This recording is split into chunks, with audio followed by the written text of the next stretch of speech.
MRN is live in Pennsylvania today at the Pocono Raceway for the Pocono 500. And Barney, there are a few unique twists to this 2.5-mile tri-oval. Well, this is one of NASCAR's toughest tracks, especially for the crews who set up these race cars. Nothing is the same in any aspect of this racetrack. 3 totally different corners, 3 straightaways of different lengths. It's enough to drive a crew chief crazy. Since joining Robert Yates Racing for the 2000 season, Ricky Rudd has returned to form as a championship contender. You know, that just goes to show you how much the money factor can come into play. Ricky's been the same old driver all this time. He had a hard couple of years getting things done when he was driving for his own underfinanced race team. Michael Waltrip joined DEI at the start of the 2001 season and got a win in his very first race for his new team. He followed that up with some very impressive runs at the restrictor plate tracks. He's always had a knack for drafting, and with top-notch equipment, you'll be sure to see him up near the front. The 21 car of Elliott Sadler is owned by the Wood brothers. They have quite a resume when it comes to NASCAR racing, don't they? Well, that's NASCAR's second oldest race team, and they've had quite a few good drivers race for them at one time or another. Dale Jarrett, Michael Waltrip, Kyle Petty have all driven that 21 car.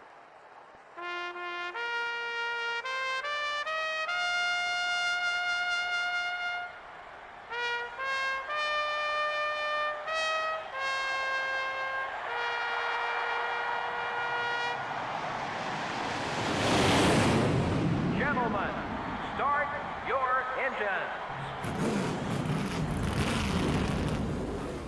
Hello everybody and welcome back to NASCAR Thunder 2003 Career Mode.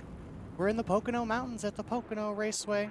Qualified P14, a pretty good qualifying position for us at one of these big tracks. Green flag is out and we are underway, getting P13 for the moment from Johnny Benson, but he's going to come back. He's got one of the fantasy cars looking to our inside, but not going to happen as we head into turn 1. 20 laps the distance here at the Tricky Triangle. We'll see just how well our car handles over the long run. Had some relatively decent 2-lap pace for qualifying. It was actually a little slower on the second lap because got into turn 1 a little hot because I was pushing a little more.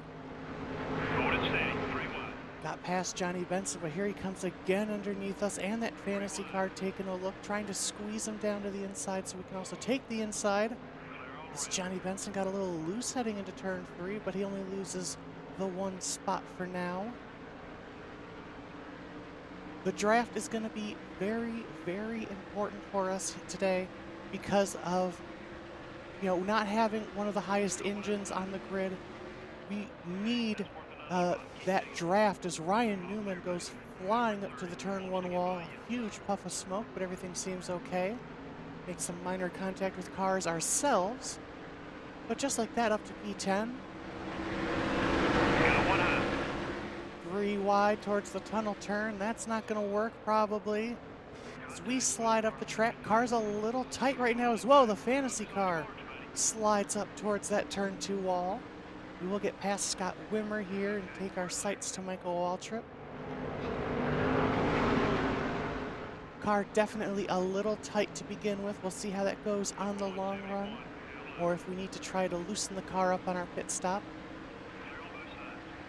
So with only 20 laps in this race, we're going to try to hit somewhere around lap 10. We should be fine when it comes to fuel on that. This track's one of those, oh, sorry, Mikey. This is one of those tracks where it's a little funky on the fuel mileage. You can actually probably pit way before halfway, or you could pit way after halfway, because the fuel will go past halfway pretty easily at this track. Scott Wimmer way up on the curves and gets into the side of Michael Waltrip. That helps us get a little bit of clearance. Unfortunately, a bit of a gap to Jimmy Spencer up ahead. Try to close that in here in turn 3. Because again, we're really going to need the draft down this long, long front straightaway. But we don't have it. Let's try to break in the draft though from Scott Wimmer for a moment.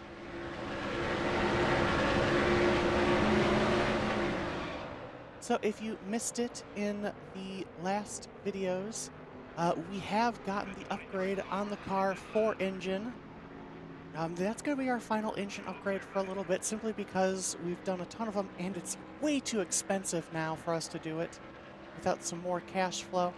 So we're going to focus on the chassis side of upgrades for a while. Can't quite remember off the top of my head which one we're doing, because that was a little bit ago when I selected it in terms of when I played this game. But single file for now. The 49 starting to close up us on a little, but it looks like that's all we have to deal with right now as we are halfway to the halfway mark.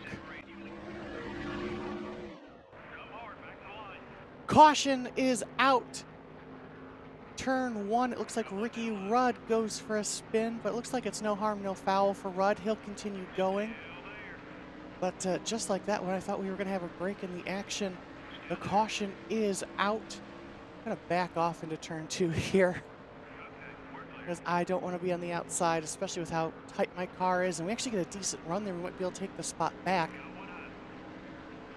So interesting spot here being around lap 5. I think we're going to go ahead, come down pit road, because that way we can do a short pit towards the end if we need to, unless there's another caution which might help us. But I think we're going to go ahead, go off strategy, which may or may not be a good idea. But we'll go ahead and do that as we're going to take a look here at the caution itself. And yeah, it's just Ricky Rudd just by himself, spinning it around in turn 1. Sorry for that little hang up there in the game. But yeah, just some light contact with the wall for Ricky Rudd. Looks like he's going to be okay, though, and should continue just fine. Got lucky, though. Ryan Newman didn't get into him. So again, we're going to go ahead, come down pit road. We had worked our way up to P7.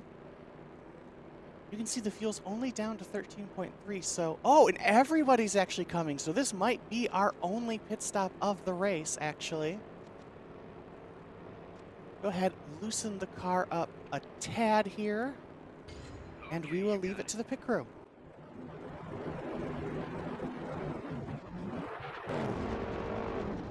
Adding fuel.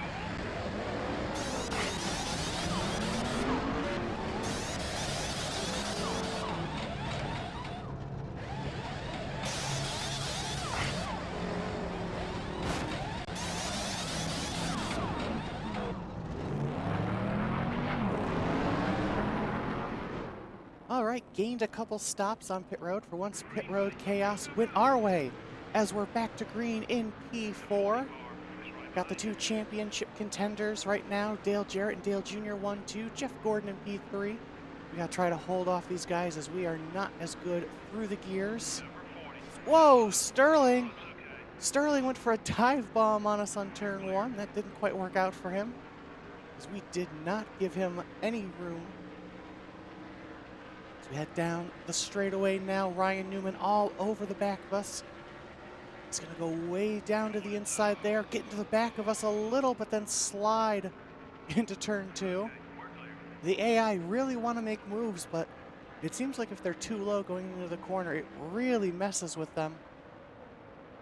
As the front 2 are breaking away a little bit from Jeff Gordon, then a gap to us, and now we have a gap to the cars behind us, so... I thought we would be going off strategy when we came down pit road that time. Figured the AI wouldn't pit till after halfway. But the AI must be confident that they can make it to the end from here. Otherwise, they wouldn't pit. They don't do that type of strategy. So hopefully we can make it to the end, because our fuel mileage isn't as great as the AI. So we just have to make sure we can make it to the end now, which I think we should be able to do pretty confidently. We're on lap 10 now. So just a lap away from halfway, so hopefully it won't be too much of an issue. And it's just nice to know that after what happened in Dover, which, by the way, if you missed that, you really missed out on something. It's just nice to know that we're actually having the pace to be up here instead of it having is glitched / gifted to us. As we saw smoke in turn 3, but no caution's going to come out. We stay green halfway through the race, and we're blocking Ryan Newman as he's way down to the inside here, heading to turn 1. Sliding up the track just a bit. Ryan Newman is going to get past us. We'll chop the nose off of Sterling Marlin so he can't get past us as well. So back to P5 for now, but that is perfectly okay, because now we can use the draft of Ryan Newman, hopefully. Oh man, car is still a little too tight. even with those adjustments. I didn't want to make too many adjustments though, because, you know, at least this is drivable and we still have decent pace. I didn't want to make it too loose, where it's going to be wrecking loose on us. As now Sterling Marlin to our outside, he's going to get past us. I'm thinking we should be able to stay in around the top 10. That's very much where our pace is. P4 was simply based off of the strategy. We were, what, P7 beforehand?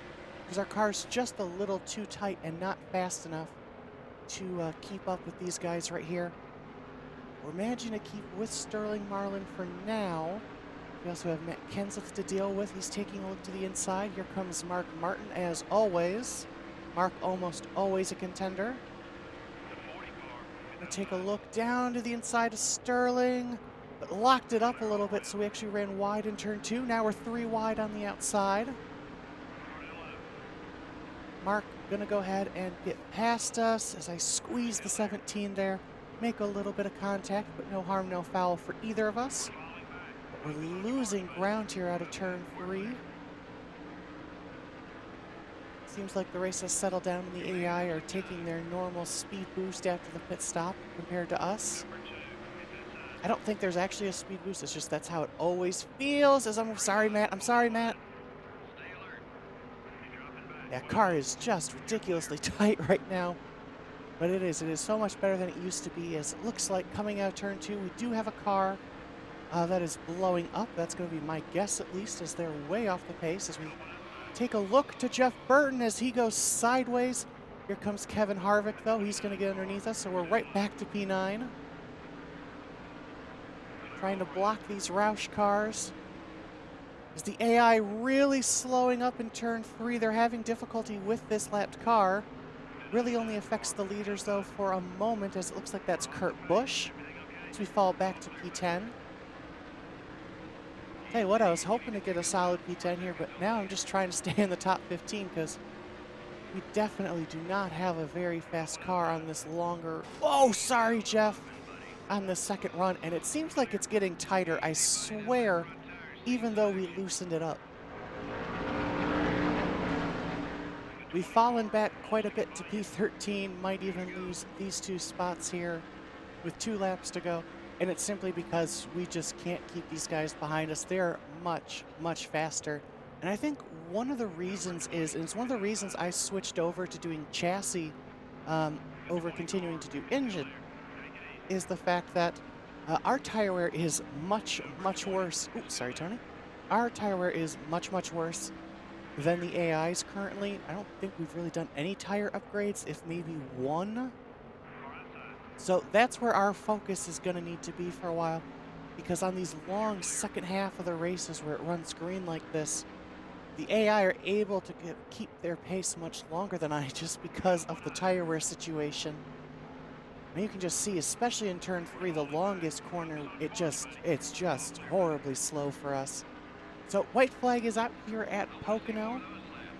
Currently P14, so I should be able to finish top 15. Might be able to battle for this position here, but oh my god, oh my god, oh my god.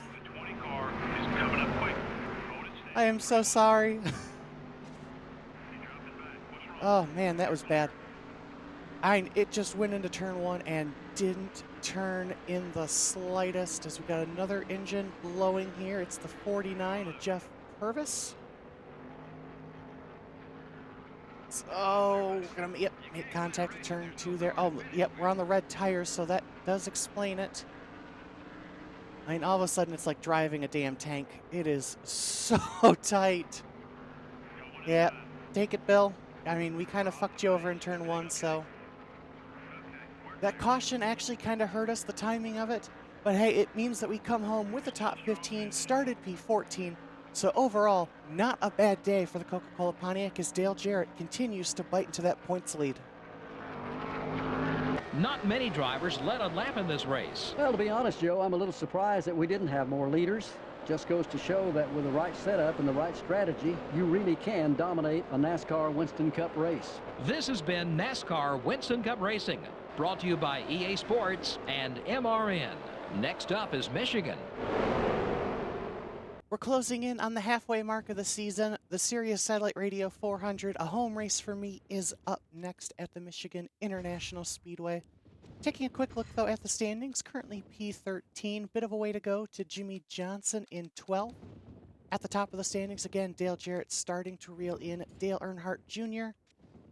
And just a quick look at the awards from the race right there. But taking a quick look at our team management, you can see 4 races to go until our next chassis downforce, and we'll continue to work on it from there. So that is going to do it for this video. If you enjoyed it, leave a like, subscribe for more NASCAR Thunder 2003 content and a bunch more racing games, and I will see you in the next video.